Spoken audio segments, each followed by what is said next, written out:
I'm Rod Duff from Insights and Straight Talk. And with that, folks, I am out. Hey guys, how you doing?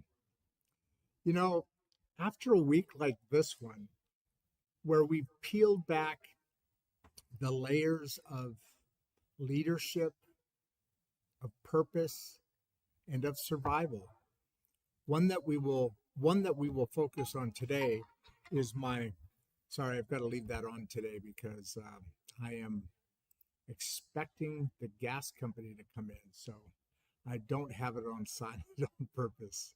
Anyway, as I was saying, one that we will focus on today is my conversation with Dave Shahan. And that was powerful, man. Captain Set Sail, How to Lead Through Chaos with Clarity, Courage, and Heart. That conversation was not just insightful, it has stuck with me as a way to not just lead, but thrive in today's world. I find myself thinking about where it all begins, It doesn't start in the boardroom, not in the headlines, but at the dinner table, across generations. Because somewhere between the noise of the world and the rhythm of our daily grind, we've stopped asking each other the simplest question. How are you? How are you doing? This week we talked about faith after failure, resilience in chaos, toxic bosses, and purpose after retirement. But tomorrow we're bringing it home. Tomorrow on Insights and Straight Talk, we pass the mic to the next generation. And I sit down with my 16-year-old granddaughter, Emmeline, for a conversation it's been decades in the making. We call it Teen Life Then versus Now. Lessons for every generation. And let me tell you, it's not your typical family talk. It's raw and it's real. And it's going to hit you right where your memories live. Emma and I talk about everything from first jobs to final chapters, from mowing lawns for a few bucks to teenagers today navigating careers built on clicks, likes, and algorithms. We talk about how school feels more like a race now than a place to learn, and how families are trying to reconnect in a world where everyone's in the same room but staring at different screens. We talk about faith, about fear, about what it really means to find purpose when the world's changing faster than we can catch our breath. And somewhere in that conversation between her and I, her honesty and my hindsight, I realized something. We're not that different. The tools may have changed, sure. The speed may have changed, of course, but the heart, that same heartbeat runs between both generations. Because whether you're 16 or 63, we're all just trying to answer the same question. Who am I becoming? What does success really mean? And what kind of world are we leaving behind for those coming after us?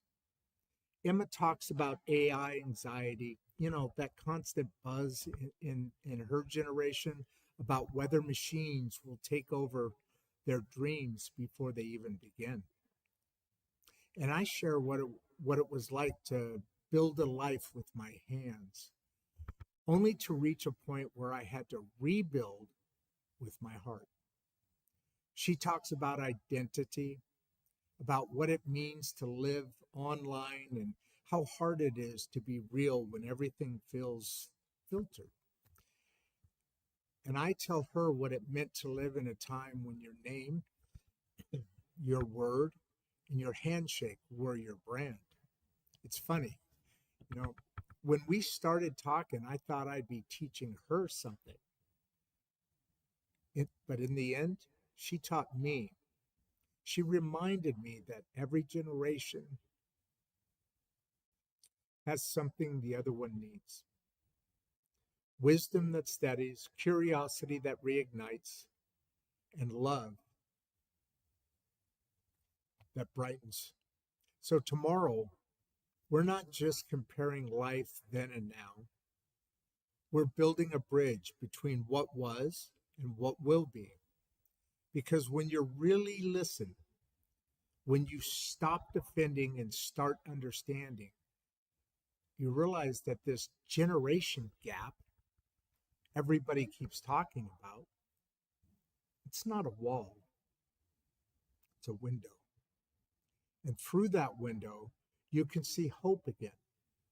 So if you're a parent, grandparent, or even a teen trying to make sense of this crazy, beautiful world, join us tomorrow for the special Insights and Straight Talk with Emma Lynn and Grandpa Rod.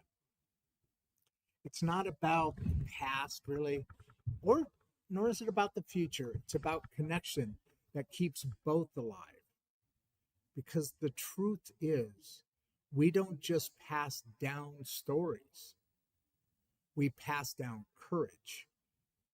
We pass down compassion. And we pass down the belief that together we can still make this world better than we found it. So tomorrow at 11:30 a.m., Teen Life, Then versus Now, from first jobs to final chapters. Lessons for every generation. Only on Insights and Straight Talk with Rod Duff and producer Barbie. Bring your coffee, your questions, but bring your heart, because tomorrow we're going to see America through two sets of eyes and maybe find the bridge we've been looking for. It's my opening monologue today. I just wanted to bring some. Well, hello there, Uzi Zamani. How are you? Well, you jumped in right away. Anyway, I wanted to kind of set a tone for today, setting up for tomorrow, because this has been a really powerful week. And I say that because it's I mean, the weeks that the shows that we have during the week are, in my opinion, I'm biased, but they're powerful. I put it on the blur today. I don't know if that's such a good look, really. But all the messages are powerful, but it kind of became a theme. You've got Emma Lynn. Every Saturday we do Insights and Straight Talk with Emma Lynn and Grandpa Rod. So technically on Saturday it kind of began, and then Sunday's my day of with the Lord in His house, and reflections, and just kind of chilling out, right? I try and keep one day a week that's not so working all the time. I mean, I love this show. Oh, there's 146 people on. Thank you. Welcome aboard. I want to thank the Mangum City Library and director Joseph. He's the director of the library. They're a fantastic host and sponsor, and they do a lot for this city.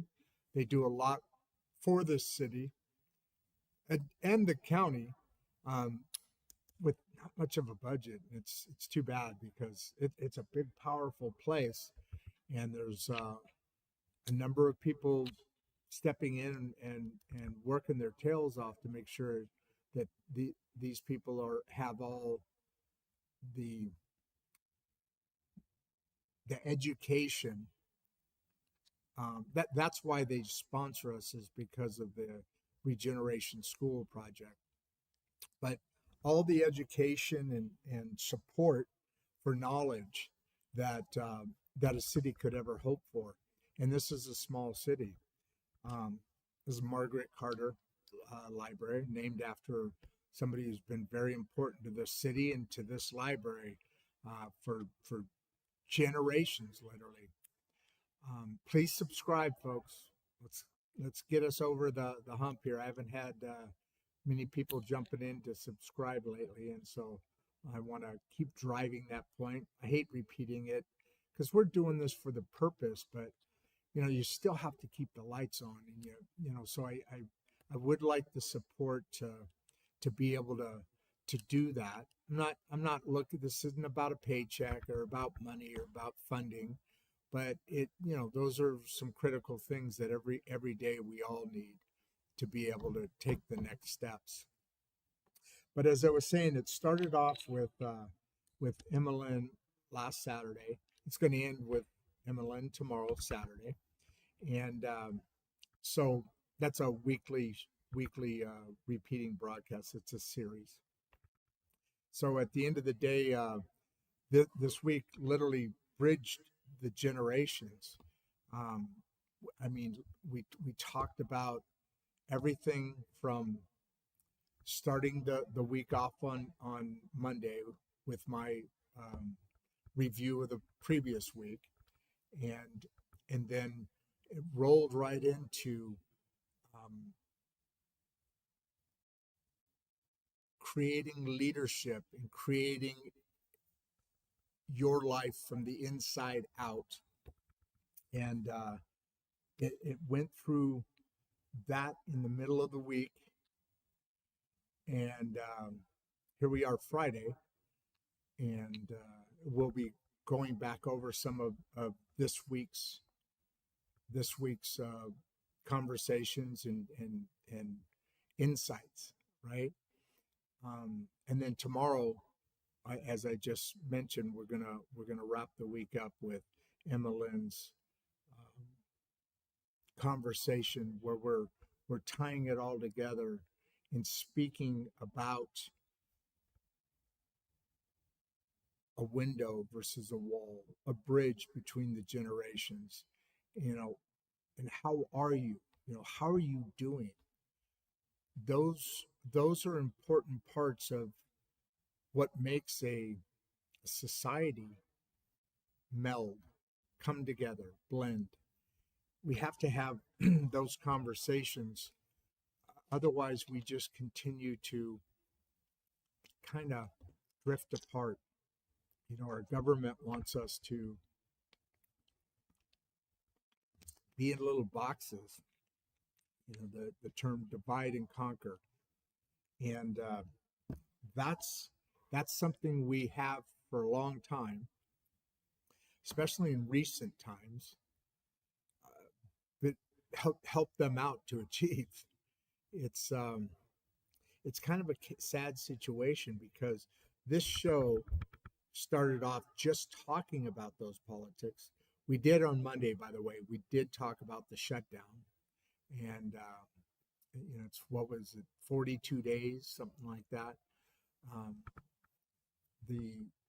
our government, the lights went out, the machinery of our government shut down to a halt, and fortunately, the administration did a number of things to make sure that key components of our government, our military, and others were able to survive and continue on through that well over a month period of time that's a very difficult thing to do, and with our military especially. We on as a matter of fact, the show with Dave Shohan, check it out. It was kind of a blend of leadership and a blend of and started off and opened up with, because it was on Veterans Day, opened up with what our military really does. They're leaders. They are leaders that do it for out of love and compassion for our country, for our citizens. And I don't think that's thought about enough. I mean, there became a trend a decade ago or so, and it's a very good trend, don't get me wrong, but where you tell somebody, thank you for your service. And you mean it, of course. But with that said, I don't think we get into enough of what it is that they're really doing. Yes, the ones that give their lives, um, that's the ultimate sacrifice, of course.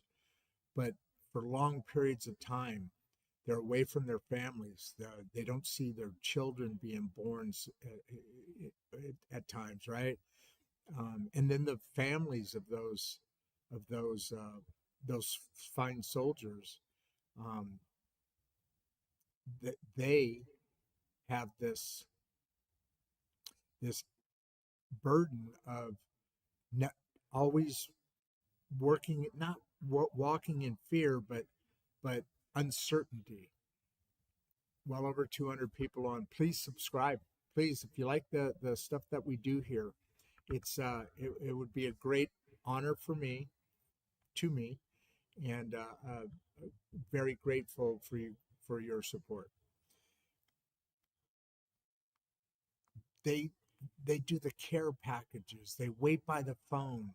They hope that there's not a knock at the door with a military uniform on.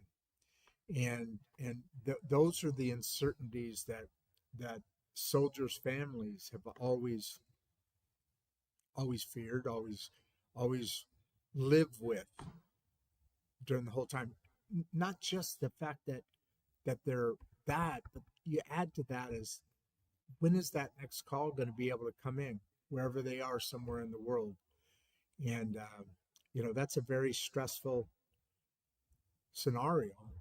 And like my dad, he did 3 tours in Vietnam, and we know how devastating that war, as it continued and continued and continued on, was to not only the families but the entire nation.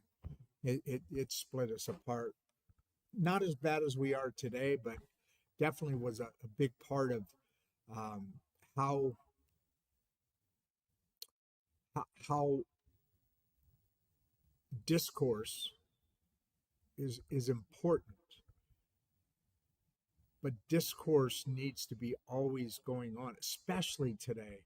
It needs to it needs to it needs to happen more and more, because we have different views, and we should. We grow up differently. We live in different parts of the country. We have different values, different religions, different races, different uh, parts of the world that legal immigrants come from. Illegal ones do too, but that's a whole nother subject. But at the end of the day, we don't really consider the life of a military person, man or woman, and their families. We don't really put any element to that. We feel good when we see somebody in the airport walking by and they're in uniform, and we say, "Hey, thank you for your service." And of course, they appreciate, they oblige and appreciate it, and that's all good. But we need to go a deeper level, and that's where the Regeneration School project comes in and kind of ties some things together to start building ourselves as a person, as a family, as a society, as a neighborhood, as a society, as a nation. We need to do that, and we need to really think a little bit deeper about things. And my conversation with Dave was really an eye-opening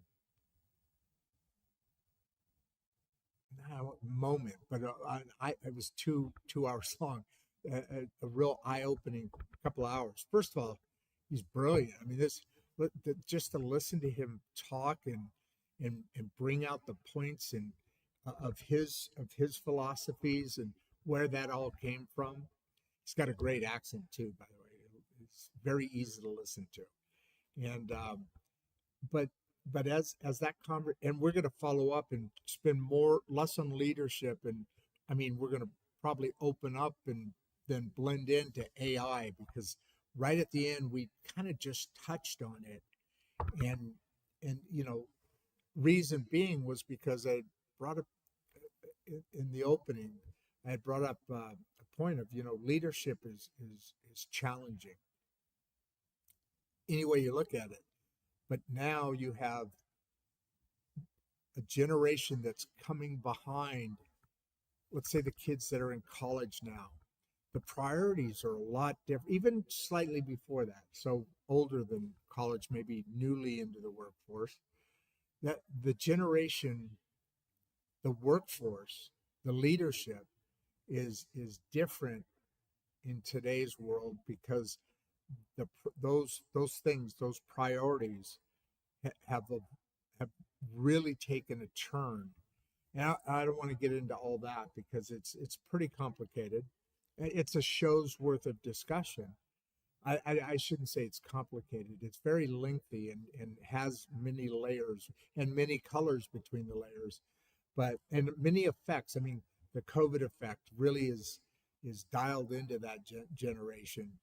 Um, Parents that want to be friends versus teaching, and yeah, you can't be not friendly with your kids or your parents, but there's still an importance to be a bit of a gap, a bit of a separation where um, this is first, and because you're not always going to like me as a parent, uh, there's many things you haven't experienced or thought about or know, and just because you have school education, that there's a gap between life experience and and college education or high school education.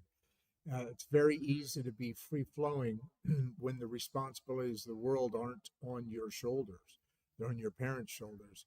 And then if you've got parents that have a different set of tools than what we used to have, or a different way of using those tools, then you kind of empower a generation into a different subset than what this country was built on. And we'll get into a lot of that tomorrow.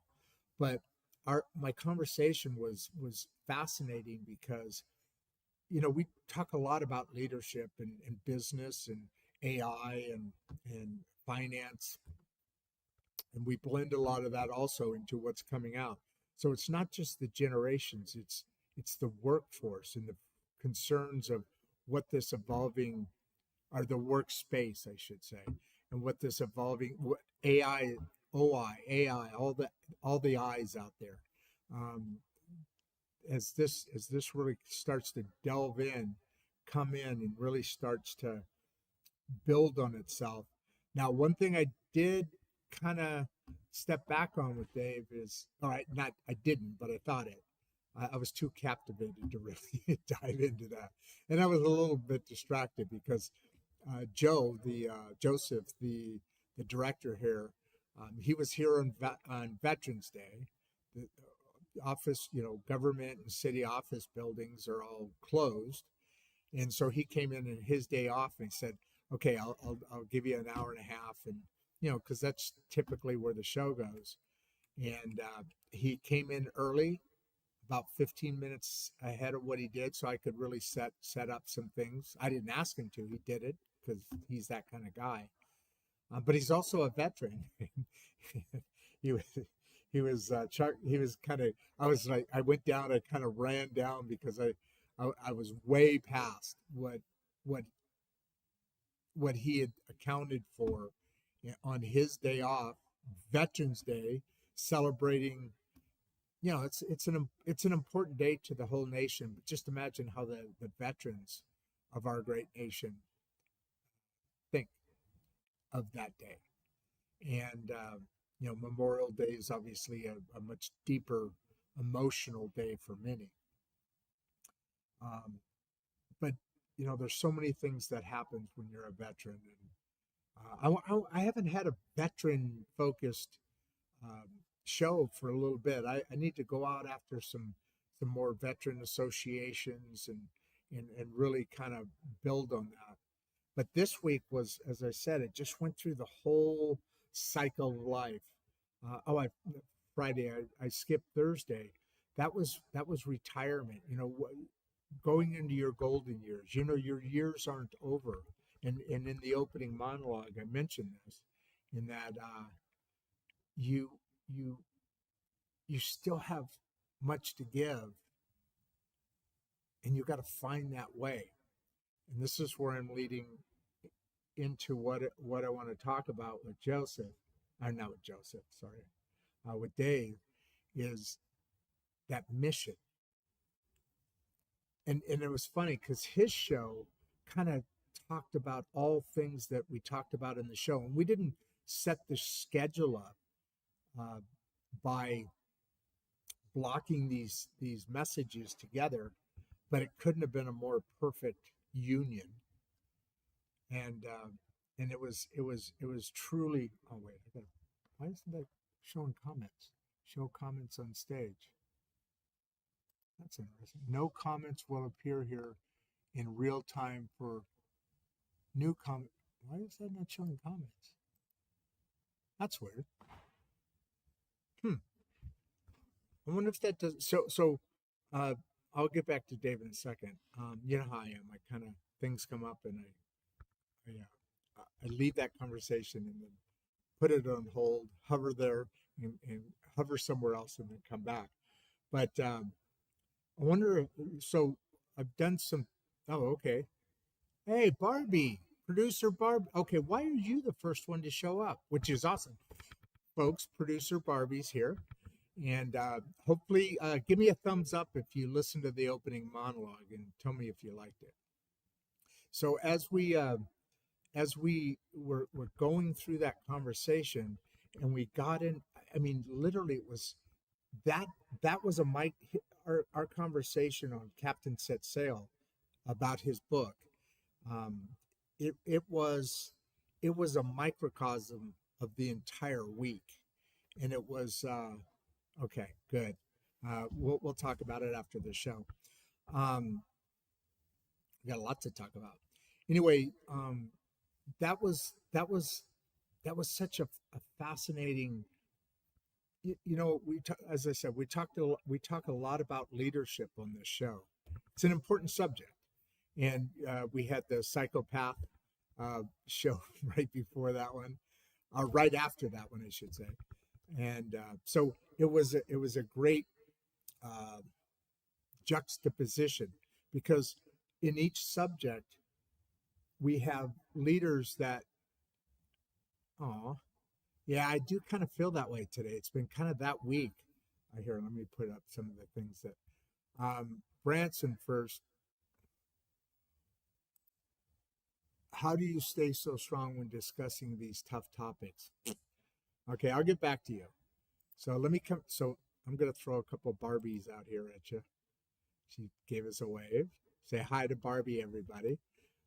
She gave me a thumbs up because she liked the opening monologue. And then she says, which actually goes to Branson here, so deep in thought today you are. I am. Dave Shohan really affected me this week. The psychopath, the corporate psychopathy, that his book, that show was right after Dave's, and it was a different look or from a different angle, the same subject. And so what I'm getting at is we hear a lot of different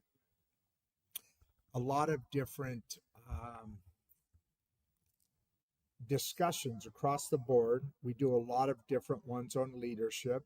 So I'm just checking because I have a gas company coming over, so I want to make sure. I've got a 30-minute window. I'm supposed to be there from 8 to 5, but I can't not do this with you guys. So I drove today. Usually I walk, but Dave's show really affected me in a way that different message. And I always say I love doing this because I get free advice all the time. You guys get free advice from experts, people who are asked to coach, to lead, and then to write books to say, hey, there's this that you can really dive into in your own time. And we all know what I'm getting at there.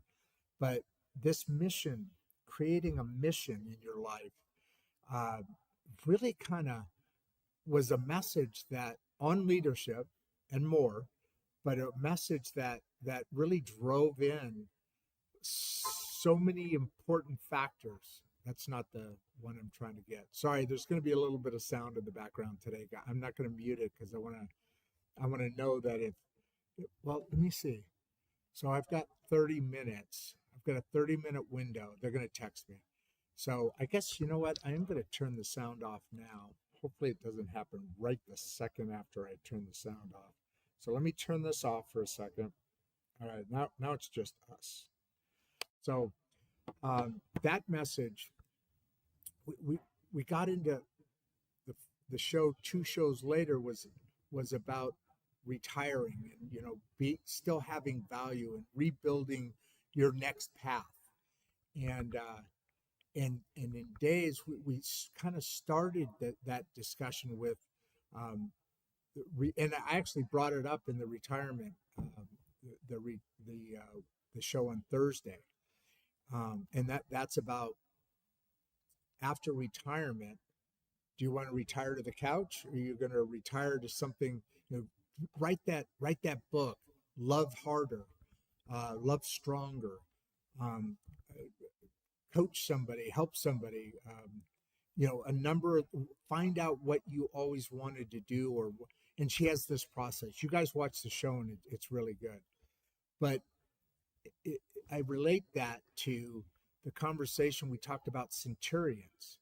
There's a bunch of very famous reports, and you all have probably heard this or know this.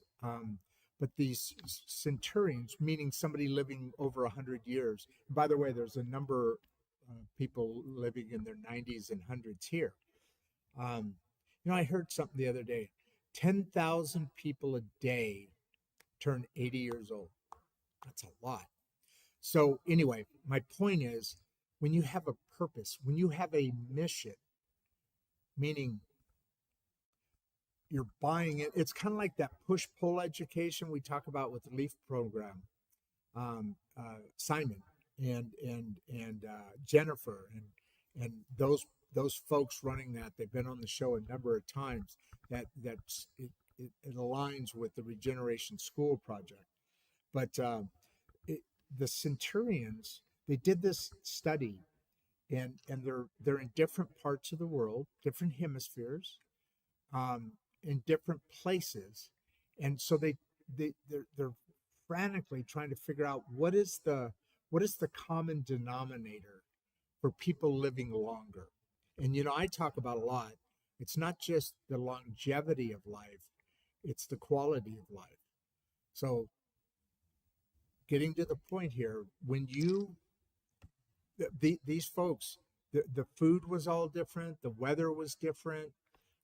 There was no common denominators until they found out that in these pockets where centurions were very, there were a lot. There was the society.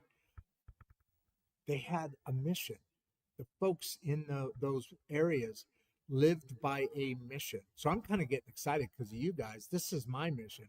And it tied into the retirement side because I built a machinery business up over 30 years. And as producer Barbie, and I've referred to this quite a bit, producer Barbie, God, what was that? Barbieism? Well, I'm working on that right now for Monday. The machinery business was through my ego, right? You know exactly what I'm talking about, girl. And well, you're the one who said it, so you know exactly what I'm talking about. This show, this platform, what we're building together here, all of us, Barbie, me, I say our team, but that's the team. We're not at a point yet. We're not Joe Rogan or anything like that, but we are building something strong. But we have a mission now. This has created a mission that is. It started off just the conversations about things, meet event to get stuff off my head, get stuff off my my heart, and just talk. I've never, Barbie, you know what I'm saying? I've never been afraid to talk. But this show is comes from the heart, and and and has become a mission that is getting me now excited because of several conversations I've had that I might be able to see great grandchildren. I think I'll for sure see great grandchildren. Emma Lynn's 16. She don't want to get married till she's 24, and then have children, obviously. But so I think I've got a really good. Well, I know I have a really good shot at great grandbabies. Producer Barbie is a grandma as well, out in California. Terrible place to live on one side, but it's a really awesome place to live on the other side. And we're closer together now than when I was in Chicago, as well as my granddaughter is closer as well. But the having a mission, a purpose in life, not just going, giving that I'll say it again, juxtaposition. People who just go to work to get a paycheck, that's one thing. Leaders who create a mission and buy and have the folks that are they're leading, have them develop that mission for what that job entails, whatever that mission of that company is. So it starts from the from up down, and yet it starts from the inside out, because a leader can develop that very posthumously, but you have to be able to have that knowledge. And that's why I'm continuing something with Dave here for a while. I'm not going to let this one go. I mean, there's periodically a producer Barbie or a Dave comes into your life and really has a profound effect. I'm not comparing you, Barbie, with Dave, but that message really got me thinking about, one, it aligns very well with what we do here, but two, it's in that you're building from the inside out. But two, you now have a purpose. You now have a mission. You're not just going in to collect a paycheck. And as his conversation was being developed along our discussion, he really kind of put the colors between the layers, and it's a responsibility of it. It's irresponsible for a leader not to do this, not only to the people that he's developing and leading, but to the company. Because if we always talk about, you need leaders and you need workers. Leaders have the vision and direction, and the workers put in the effort. Employees, however you want to term that. The great middle class is both. So however you want to put that. But my interest in that was that, imagine going to work every day. We all have to work. Well, most of us do. We all have to work, but are you just collecting a paycheck, or are you excited to get there? Because the difference is, you're going to clock in and clock out, and there's going to be effort in between. But if you've got a mission, you're excited. You're fired up. You're energetic. You're looking forward to the day, and you're looking for challenges. You're looking, because now you have this excitement behind you. So now the company has a better product or service to whatever their consumer is. So leaders, and we talked about during that show how the MBAs coming out of your colleges that kind of, that's the start of a leader, right? That they're going to take a path into leadership is, I guess, a better way to put that. And so that back in the 80s, there was a shift. And I talked about this several times. And during that show, we talked about it. There was a shift in that it went from the focus on people to the bottom line, the numbers, the spreadsheets, the stock exchange, Wall Street.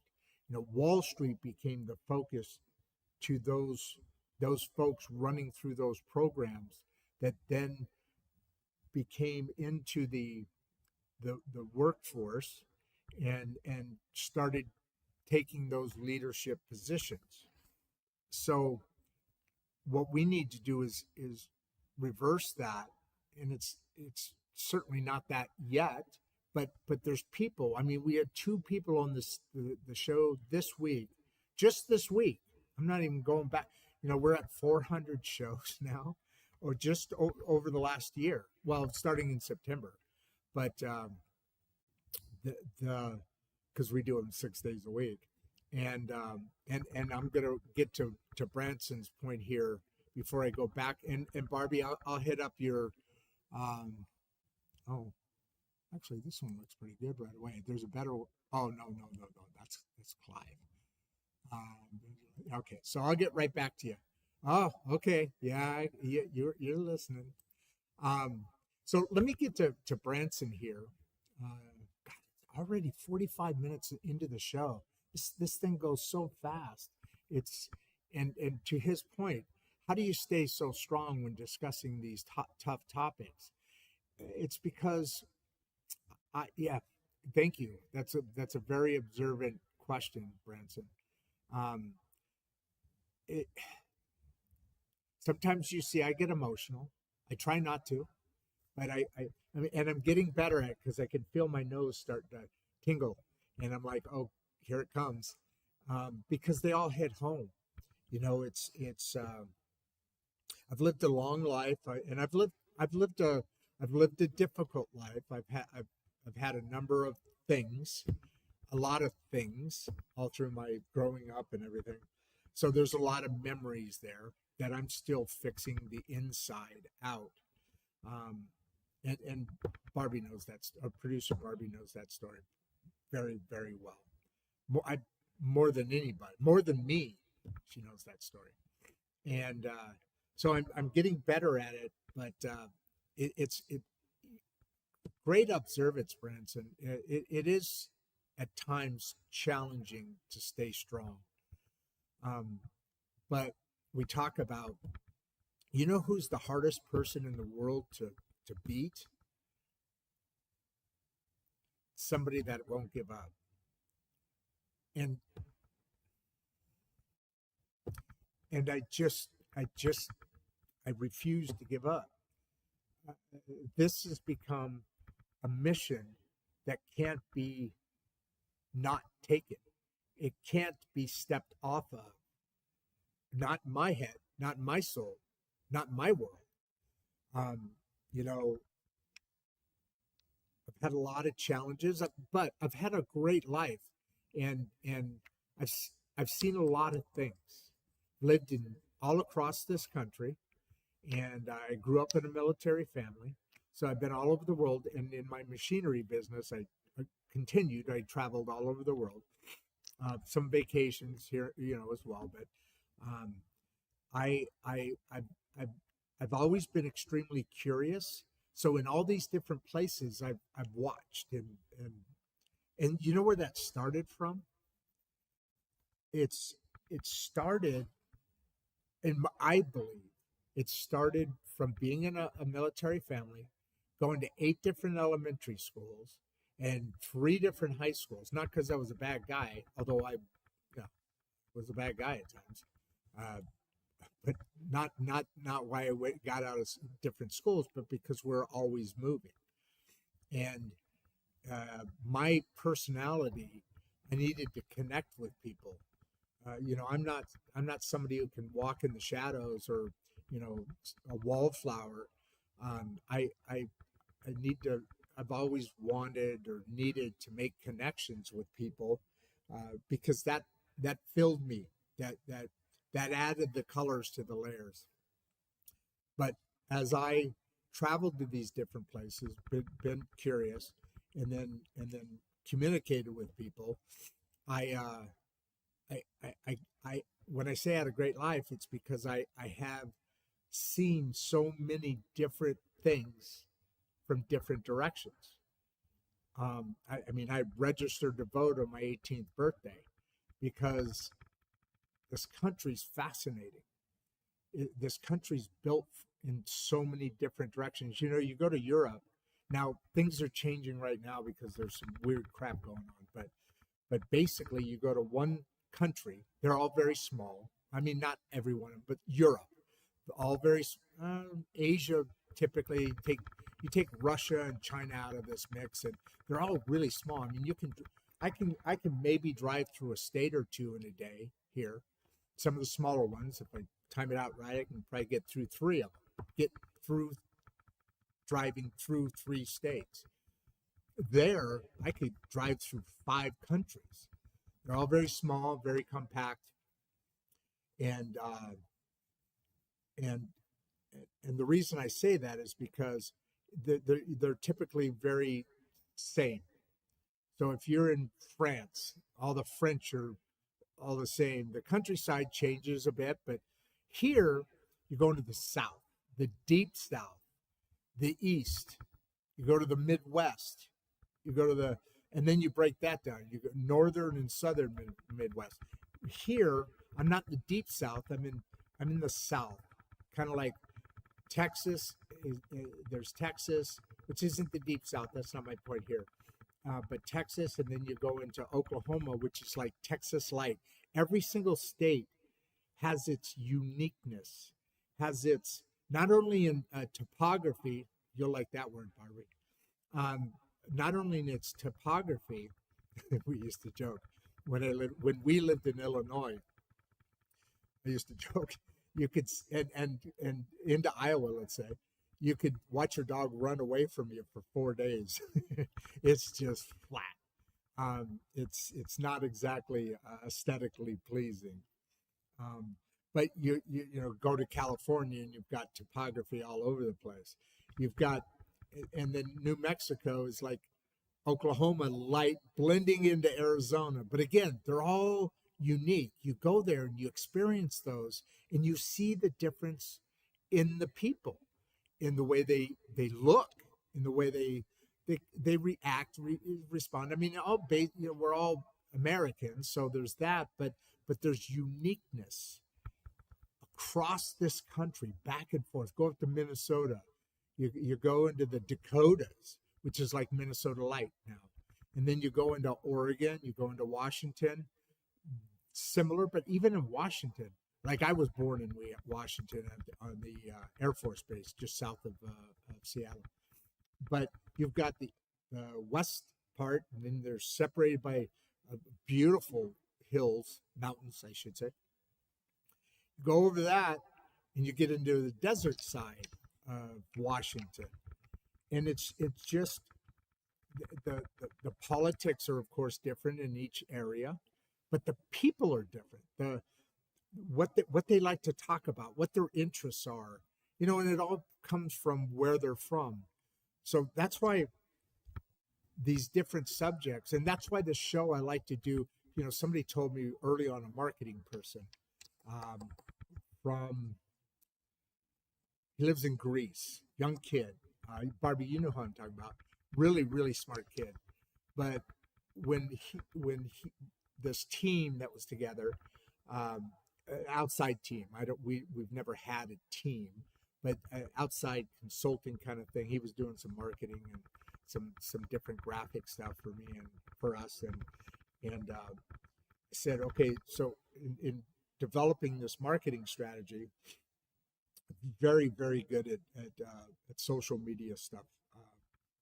Really, actually, he's a good guy, but when we were talking about that, I was talking about the different lanes, the different playlists, and it was across the board because it's a conversations about the great middle class.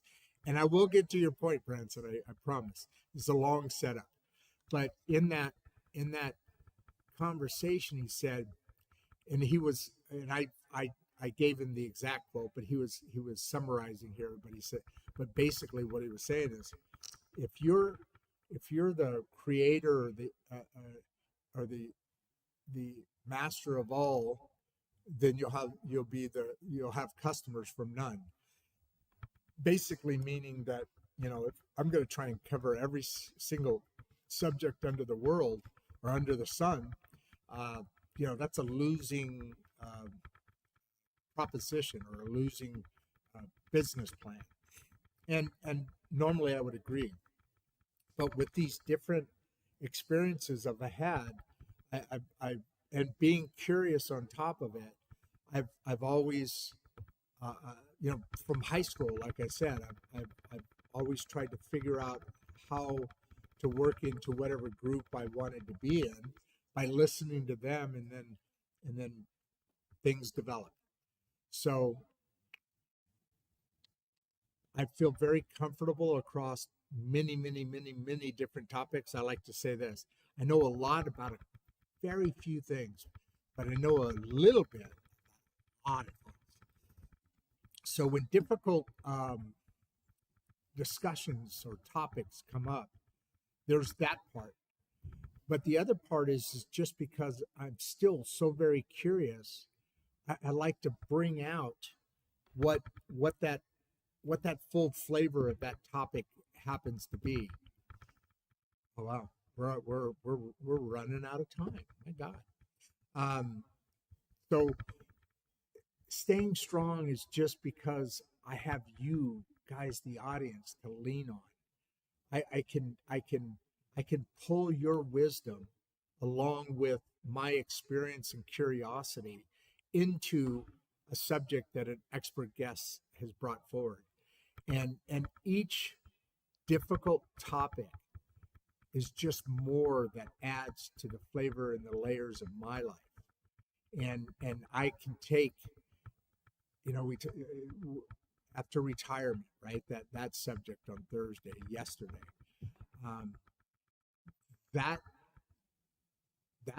That's the thing.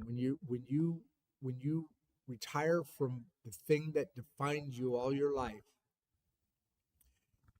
and then you retire, right? You retire from that. When you do retire, as I did, you can go into a whole different mission, a whole different life, do the things that you hadn't done before. But when you're doing that, and even in a failure, in a lost relationship, in any of these things, you're not starting from zero. You're starting from all that you brought with you to that point to be used in addressing that, or in developing that, or in finding what that is about. I'm not 16 anymore trying to figure it all out. When I'm figuring out new things, I bring the old things in to be able to blossom, well, to be able to have a running start into it, whatever it is. So Branson, that was a long lead up, but I wanted to do that because to that point, all those things come together, they converge to be able to allow you to hit the ground running on whatever that topic is. And then having you guys just phenomenally builds on that. Because of all your experiences coming into this show, all of your, you guys are brilliant, man. You guys ask amazing questions. And Barbie the other day, the psychopath, she was like, people came on and you told them right away the guest wasn't there. They were still there and they were asking these questions. I said, yeah, but did you notice they weren't addressing them to the guest? That was, you and I both found out at the same time So and thanks to Dave, Captain Set Sail, right? The day before, I really leaned into his show and maybe just continued to drive that in, but was able to use that for the corporate psychopath. I still haven't heard from that guy. I don't know if something happened or whatever, but I hope he's all right. But I think we had a good show anyway. But I'm able to lean into those things because of you guys. And like Barbie said, they were asking great questions, but they were asking them towards you. And that's because you guys pay attention.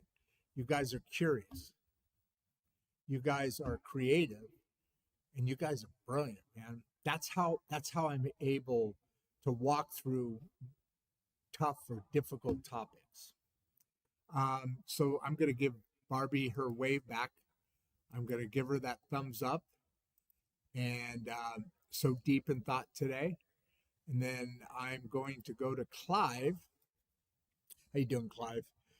How can the middle class prepare for changes like these? Okay, that one's okay. Changes like these. What do we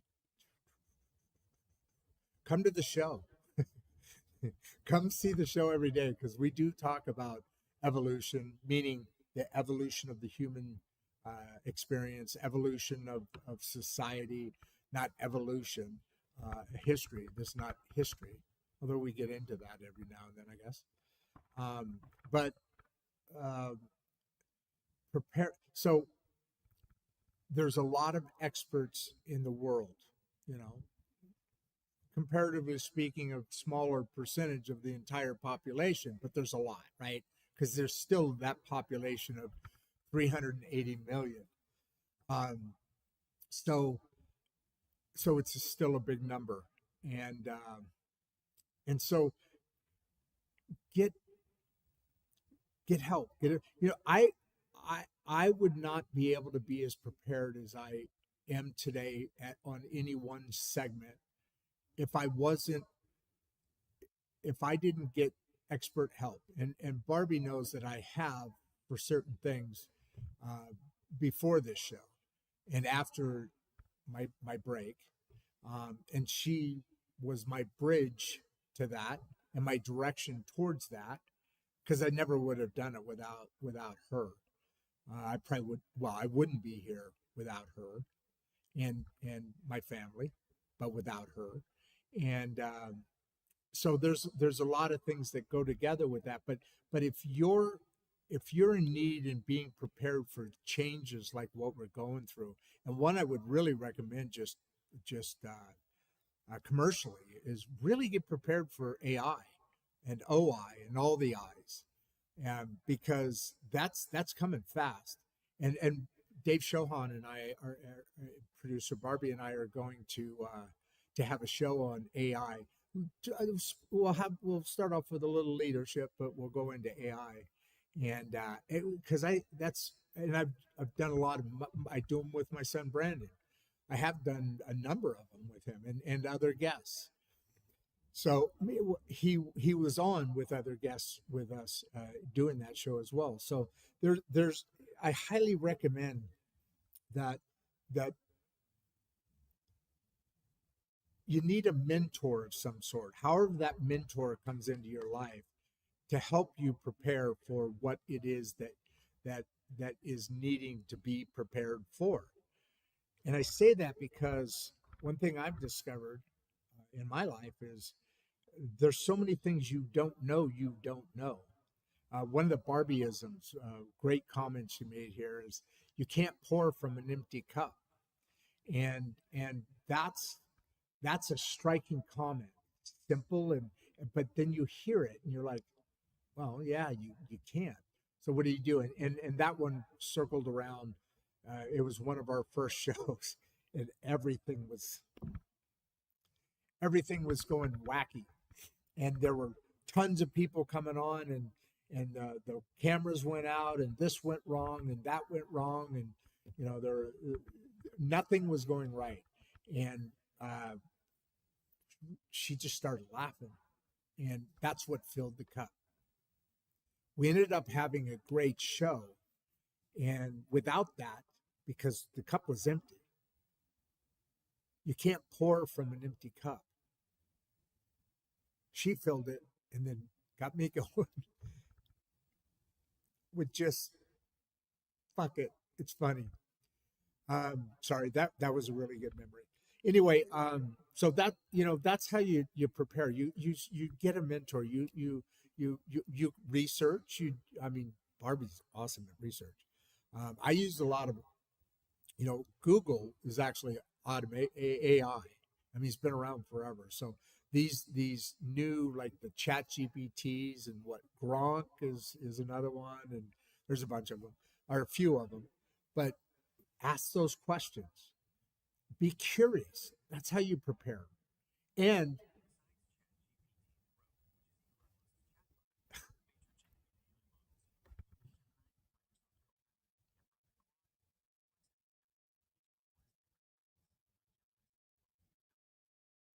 sorry, I couldn't resist this. See what I mean about AI? Barry, remember when what's that thing that's inside the house, and you ask it something, and it would answer you, and sometimes it would just do it out of the open air, and we used to freak out about that. But that's how you prepare. When you recognize you're doing something that you're not prepared for. So 2, then you make a decision to prepare for it, Clive. And then 3, you find that mentor, that life coach, that marriage coach, that whatever it is, that, because there's different ones, including a retirement coach, which is who we had on yesterday. And so that's how you prepare for it. You kind of develop this instinct to be in the world, to be active in your life, to be curious and interested, and to a degree dedicated. You don't have to make this a heavy lift, but all of those aspects need to be there in order to prepare, or at least variations of those aspects need to be there in order to prepare. So let's go to, I think we'll end it off with Barbie. Producer Barbie says, it is important to build your life with inspiration, not desperation. Yeah, that one hits home. Build from the heart, not the ego. Yeah, I know. I know what our conversation is going to be this afternoon, or after the show, or whatever. So yeah, this is Insights and Straight Talk. I'm your host, Rod Duff. Along my side, by my side every day, is producer Barbie, and we're here to bring the great middle class together, to bring the conversations to you, so that you can prepare, Clive, for what's next and what's needed. And with that, I'm going to say one last thing. Wait till after the outro, which you'll see producer Barbie on, of course. You see it every show. Because I always think of something. I got it varies, half a second to maybe 2 seconds to say something goofy or have fun with it. But other than that, I'm out. Before you leave, if you'd like to watch another one of the podcasts, click the first link in the description. We love having you here, and we appreciate all your support. And with that, producer Barbie and I are out.